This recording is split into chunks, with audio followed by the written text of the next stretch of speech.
কালকে পিএসএলে ম্যাচ ছিল রিশাদের team Lahore Qalandars versus Karachi কিংসের।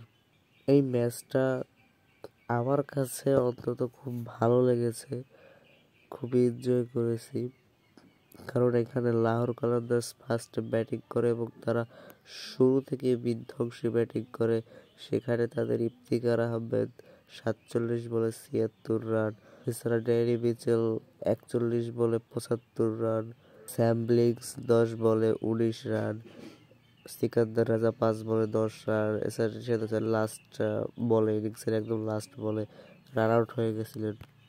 এভাবেই লাহোর কালান্দার্স 201 রানের বিশাল রানের পাহাড় গড়ে এবং করাচি কিংসের সামনে টার্গেট ছিল 202 রানের।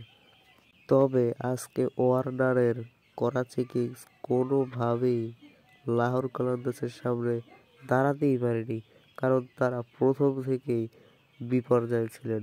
প্রথম ওভারে শাহিন আফ্রিদি, ডেভিড ওয়ার্নার এবং জেম ভিন্সকে 0 রানে প্যাভিলিয়নে পাঠিয়ে দেন। দুজনেই ডাক মারেন এবং তারা খুব খারাপ পারফরমেন্স করে প্রত্যেকটা ব্যাটসম্যানে। যেখানে সর্বোচ্চ রান করেছিলেন খুসদিল শাহ, যিনি 27 বলে 39 রানের ইনিংস খেলেন।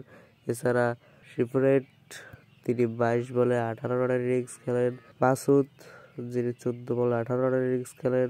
এছাড়া হাসান আলী, যিনি 25 বলে 27 রানের ইনিংস খেলেন এবং অ্যাডাম মিলনে 7 বলে 16 রানের ইনিংস খেলেন।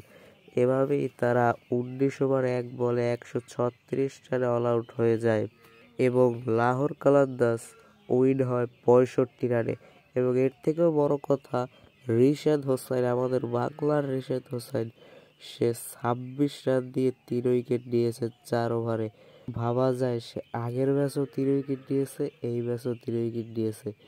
এই ম্যাচে এত রান হতো না আসলে। ফার্স্টে তিনি 10 রানের মধ্যে 3 উইকেট নিয়েছিলেন, কিন্তু পরে তিনি কয়েকটা বাউন্ডারি খান, এরপর 26-এ এসে দাঁড়ায়।